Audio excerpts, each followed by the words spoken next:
Good morning student. आज हम chapter number 3 electric potential वैद्युत विभव शुरू कर रहे हैं। वैद्युत विभव होता क्या है? देखिए, वैद्युत क्षेत्र में धन परीक्षण आवेश को, कोई वैद्युत क्षेत्र है, आपने पढ़ा था पिछले चैप्टर में। अगर हम धन परीक्षण आवेश भी पढ़ा था, पॉजिटिव चार्ज को अनंत से उस बिंदु तक लाएं तो उस बिंदु तक लाने में किया गया कार्य और परीक्षण आवेश का जो अनुपात होता है उसी को हम वैद्युत विभव कहते हैं। इसे V से प्रदर्शित करते हैं। यह एक अदिश राशि है, ठीक है। तो वैद्युत क्षेत्र में धन परीक्षण आवेश को अनंत से किसी बिंदु तक लाने में किए गए कार्य तथा परीक्षण आवेश के अनुपात को वैद्युत विभव कहते हैं। इसे V से प्रदर्शित करते हैं। यह एक अदिश राशि। तो V बराबर सूत्र क्या हो गया? W/Q0। W क्या है?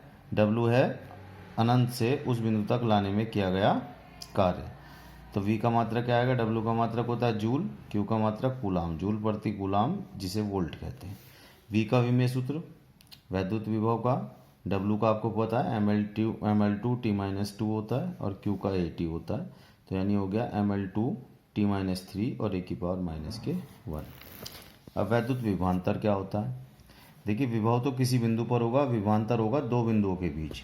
तो वैद्युत क्षेत्र में परीक्षण आवेश को एक बिंदु से दूसरे बिंदु तक ले जाने में किया गया कार्य तथा परीक्षण आवेश का अनुपात उन दो बिंदुओं के बीच वैद्युत विभवांतर यानी पोटेंशियल डिफरेंस कहलाता है। मान लीजिए एक प्लस आवेश ये है, एक बिंदु ये है A, एक बिंदु B है। माना किसी परीक्षण आवेश को Q0 को प्लस Q0 यहाँ पर है, ये प्लस Q0 परीक्षण आवेश को बिंदु B से A तक ले जाया जाता है। तो A और B के बीच जो विभवांतर होगा VA माइनस, ये A नीचे है, ऐसी B भी नीचे है, प्रीफिक्स है, VA माइनस VB बराबर हो जाएगा आपका W/Q0। ठीक है। विभवांतर का मात्रक भी वही जूल प्रति कूलाम या वोल्ट। विमेय सूत्र भी वही आएगा जो विभव का, यानी mL2T-3 और e⁻⁻1। एक इलेक्ट्रॉन वोल्ट मोस्ट इंपॉर्टेंट है। देखिए, एक इलेक्ट्रॉन वोल्ट क्या होती है? एक इलेक्ट्रॉन वोल्ट ऊर्जा की वह मात्रा है। अगर एक इलेक्ट्रॉन को 1 वोल्ट के विभवांतर से त्वरित करें तो जितनी ऊर्जा वो अर्जित करता है उसी को हम 1 इलेक्ट्रॉन वोल्ट कहते हैं। तो 1 इलेक्ट्रॉन वोल्ट ऊर्जा की वह मात्रा है जो एक इलेक्ट्रॉन 1 वोल्ट के विभवांतर से त्वरित होने पर अर्जित करता है। 1 इलेक्ट्रॉन वोल्ट बराबर होता है 1.6 × 10⁻⁻19 जूल।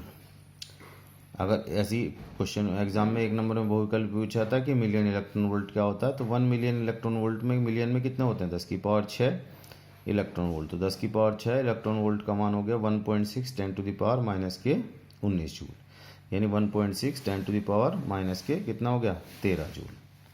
अब अगर 1 किलो वोल्ट में पूछे तो किलो में कितने होते हैं? 10⁻3 इलेक्ट्रॉन वोल्ट। तो 10⁻3 इलेक्ट्रॉन वोल्ट की जगह लगाएंगे 1.6 × 10⁻⁻19, यानी 1.6 × 10⁻⁻16 जूल। ऐसी 1 बिलियन इलेक्ट्रॉन वोल्ट, बिलियन में कितने होते हैं? 10⁹ होते हैं इलेक्ट्रॉन वोल्ट। 10⁹ इलेक्ट्रॉन वोल्ट में 1.6 10⁻⁻19, यानी 1.6 10⁻⁻10 जूल। ठीक। अब इम्पोर्टेंट डेरिवेशन है बिंदु आवेश के कारण वैद्युत विभव का व्यंजक। ठीक है, डायग्राम दिखा रहा हूँ मैं आपको। जैसा आपने गुरुत्वीय विभव पढ़ा था ऐसी वैद्युत विभव है।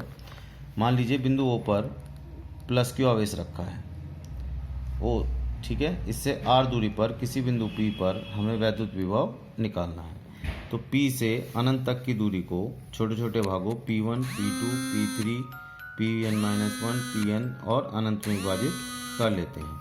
जिनकी बिंदु O से दूरियाँ, P की दूरी R है, P1 की दूरी R1, P2 की दूरी R2, P3 की दूरी R3 डैश, Pn-1 की दूरी Rn-1 और Pn की दूरी कितनी है? Rn। माना बिंदु O पर प्लस Q आवेश रखा है। O से R दूरी पर किसी बिंदु P पर वैद्युत विभव ज्ञात करना है। P से अनंत तक की दूरी को छोटे छोटे भागों P1, P2, P3 dash Pn-1 और Pn में विभाजित कर लेते हैं। जिनकी ओर से दूरियां R1, R2, R3 dash Rn-1 तथा Rn है। सबसे पहले बिंदु P पर परीक्षण आवेश मान लीजिए प्लस Q0 रखा है। तो हम परीक्षण आवेश को अनंत से P तक लाएं या P से अनंत तक ले जाएं, कार्य बराबर करना पड़ेगा। तो सबसे पहले मान लीजिए P से हम अनंत तक ले जाते हैं, तो P पर हमने परीक्षण आवेश रख दिया, तो इन दोनों के बीच कितना बल लगेगा? बिंदु P पर स्थित परीक्षण आवेश पर लगने वाला वैद्युत बल F बराबर 1/4 पाई एप्सिलॉन 0, Q1 की जगह Q और Q2 की जगह Q0 अपॉन R स्क्वायर। ठीक है, अब हम इसको P1 पे उठा कर रख देते हैं। तो बिंदु P1 पर स्थित परीक्षण आवेश पर लगने वाला वैद्युत बल कितना हो जाएगा? F डैश बराबर 1/4 pi epsilon 0 Q0 upon R1 square, क्योंकि दूरी R1 है दोनों के बीच की।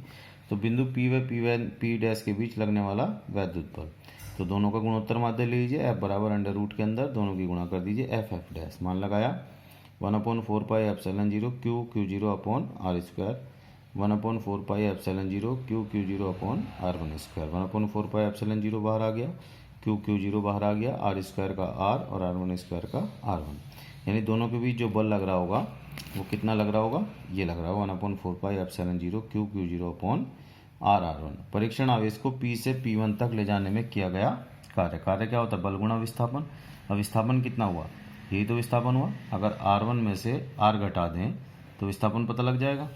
तो परीक्षण आवेश को P से P1 तक ले जाने में किया कार्य W1 बराबर बल गुणा विस्थापन। बन हो गया 1/4 pi epsilon 0 Q0 upon R into R1 minus bracket में दूरी कितनी हो जाएगी? विस्थापन R1 माइनस R।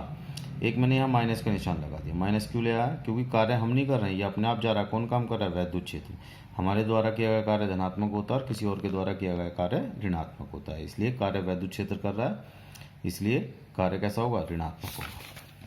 तो W1 बराबर आ गया माइनस के 1/4 pi epsilon 0 Q0 R1 upon R1 कर दिया, अंदर ले गया R1 को, R अपॉन R1, R1 से R1, R से R। तो W1 बराबर आ गया माइनस के 1/4 pi epsilon 0 Q0 1 R minus 1 R1।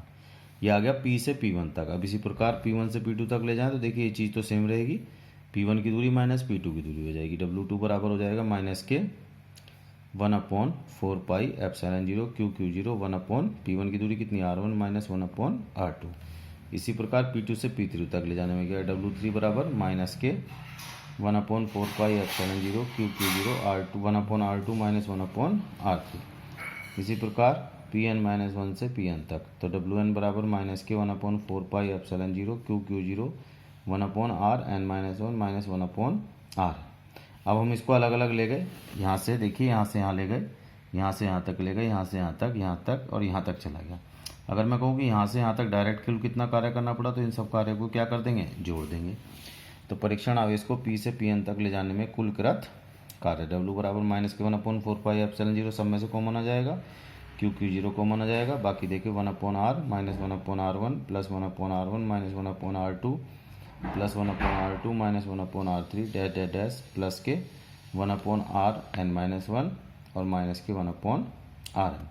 देखिए प्लस वाला पीछे वाले को काट देगा, ये प्लस वाला अपने पीछे वाले को, पूरी सीरीज लिखेंगे तो ये प्लस वाला अपने पीछे वाले को, एक फर्स्ट बचेगा और एक लास्ट बचेगा। तो W बराबर आ गया माइनस के 1/4 pi epsilon 0 Q0 1/R minus 1/R है।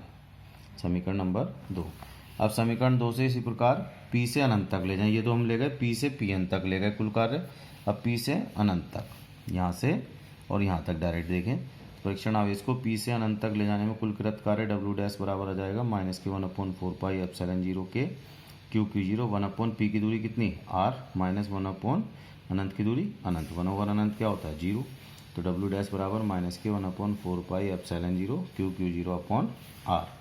अब अनंत से, ये तो था P से अनंत तक, लेकिन हमारी परिभाषा कहती है अनंत से P तक। तो परीक्षण आवेश को अनंत से P तक लाने में कृत कार्य, तो कार्य तो उतना ही होगा लेकिन दिशा बदल जाएगा। अब कार्य हमें करना पड़ेगा, इसलिए कार्य कैसा होगा? धनात्मक। तो इसकी दिशा के विपरीत होगा, तो W डबल डैश बराबर माइनस के W डैश, इसका मान लगा दिया।